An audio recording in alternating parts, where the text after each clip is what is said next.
Hey everyone, welcome to the program WRSA Radio. I am your host G1. As always, I hope you're having a good week. It's been a busy one for me as I am preparing for next week. I will be on vacation all of next week, so there will not be a show posted.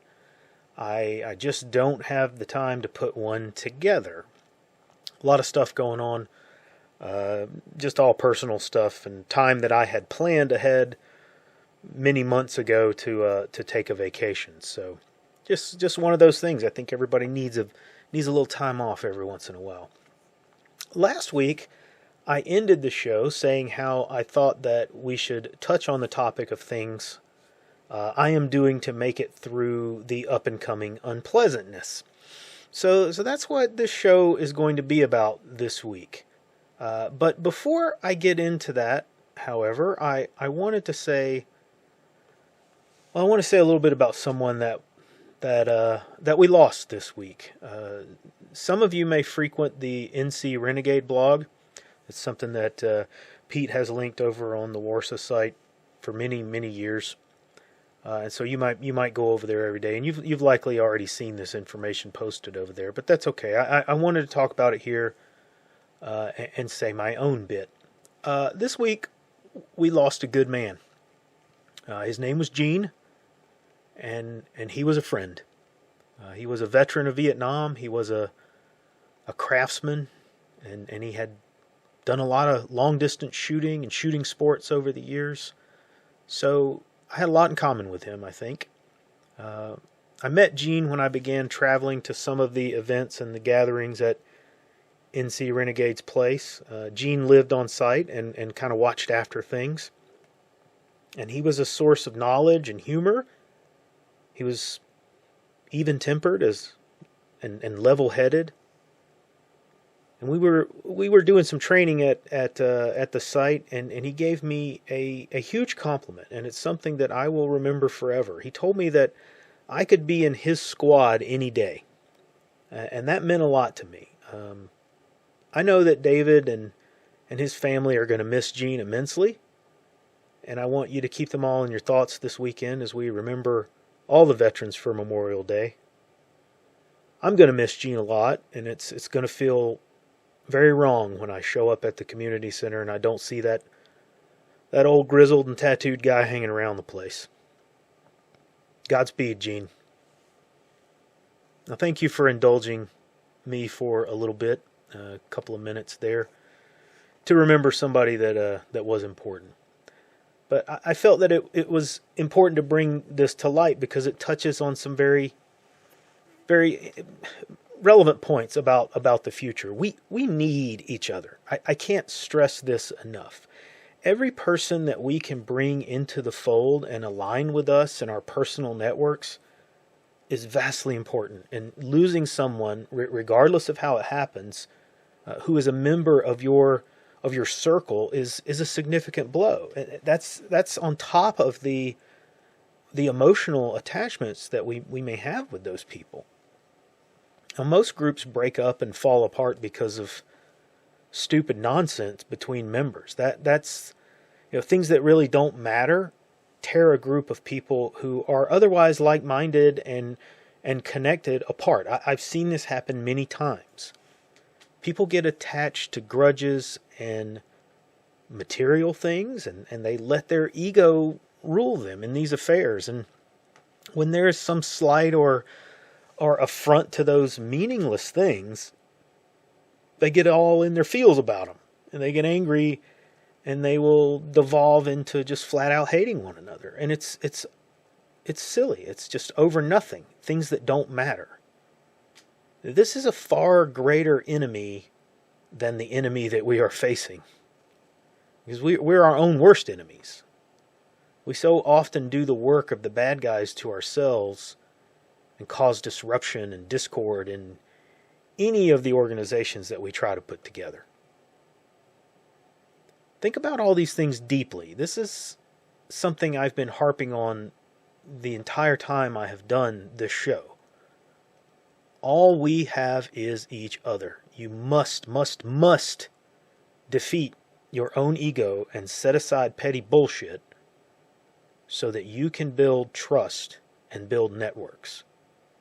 That's how you get through this. That's how we make it through.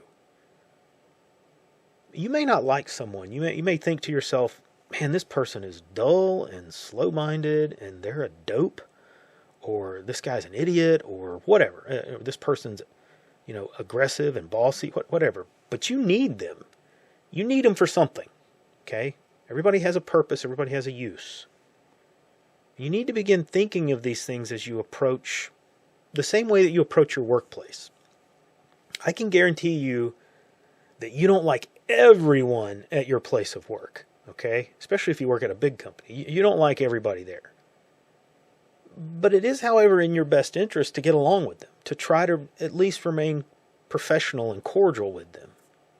You're working towards the same goals. You want success, and your success and their success are linked, at least on the surface. Superficially they're linked. You should be aligned and working along the same goals. I think this is the single most important thing that you can be doing right now.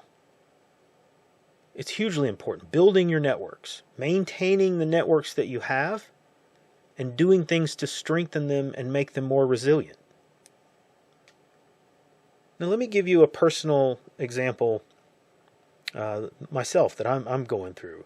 My wife and I have someone who is related to us who's recently, she's come into some clarity on things. We had a conversation with her about a month or so back, and it went something like this. She came up to me and she said, "I need to talk to you about something." And I said, "Yeah, sure, no problem."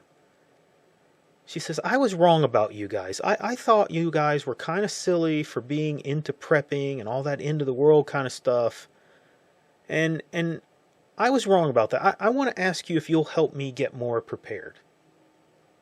Now, I was kind of somewhat surprised by this, but honestly, I was very happy to hear it because it gives me some hope for young people. This is someone who's younger.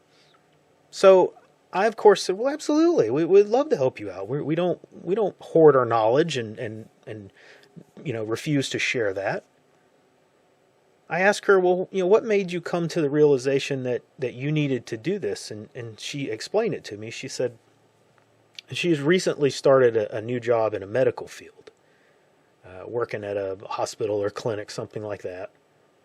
And one of the things that they have at her workplace is a very well laid out emergency plan. They have multiple emergency plans for all kinds of different emergencies, right? Big institution, big kind of place. So she had to learn about these plans, and she came to understand that it was very complex, and a lot of thought and preparation went into putting it together. And she said she came to realize that she didn't have anything like that in her personal life. That she has for a long time had this anxiety and apprehension about the future, but she didn't really understand why. So this was this personal breakthrough for her, and she now understands that having plans and preparations for things that might happen in the future can take away that anxiety. It's very therapeutic for her, and it was easing her mind to think that she could plan for things and she could get herself prepared for these things that might occur. And I explained to her, I said, you're right on the money. We all go through, ups and downs in our lives. We have advances and setbacks. Having plans and being prepared is not all about the end of the world. In fact, it's mostly not about that. It's about having some security, just something that you can hold on to. I'm facing a major career change in the near future, and that may lead to me being out of work for some time. Having food and supplies stored away means that I can face those leaner times knowing that we'll have plenty to eat and drink, so our money that we do have coming in can be put to other uses until I get something more serious, more long term. Not everything is about zombies and commies and marching into the hills and things like that. So my wife and I had a good conversation with her, and we have set up some times with her to come to our home and get a better understanding of these things. And she wants she wants some firearm instructions and, other things along that kind of line. And we're going to help her out with that. And the bonus to this is that she's going to bring someone else along with her. So we're adding 2 more people to our tribe and expanding that network. And this person brings medical skills to the table that we currently don't have. So she will be a valuable addition. This is what you need to be doing. And of course, you need to be careful who you bring into your circle. And I think that goes without saying. You don't want to compromise your position. Just be smart about what you're doing. And be careful how close you let certain folks get. So anyway, but always be looking for opportunities to improve your position. That's a military adage, I guess, and it applies in our everyday lives more than ever these days. If you're not shooting, you need to be moving. And if you're not moving, you need to be observing. And if you're not observing, you need to be communicating. And if you're not communicating, you need to be digging or improving your position, just so on and so on and so on down the line. Apply that to your day-to-day life. Now, I learned a valuable lesson as I look back on my time at my current employer. And that is, do not become complacent. I became complacent and comfortable over time. I let small things that were wrong grow into larger problems before I addressed them because, I didn't want to cause problems. I didn't want to be seen as the guy who was complaining all the time. I had a time in my career where I just said what I thought about things. Hey, this isn't working. This isn't right, whatever. And people began to look at me as someone who just complained. And so I had seen that and I had dialed that back and said, well, I'm not going to do that anymore. But what that led to was exactly what I'm talking about. Smaller things that I wouldn't say anything about, that I would just ignore or I would give someone a pass on, and they would grow into bigger problems, and then I would have to address them, and it became more of a big deal. Now, none of these things became major problems, things that caused me to be in the position that I'm facing now. Those, that decision was made far away by people who have no idea who I am or what I actually do or how my performance was at my job. So, but this was just me reflecting on my history and asking myself, what could I have done better? What did I do wrong that I could have corrected and perhaps made the journey better for myself and the people who I led? Maybe it would have improved performance, maybe not necessarily, but it might have just made things a little bit better for us.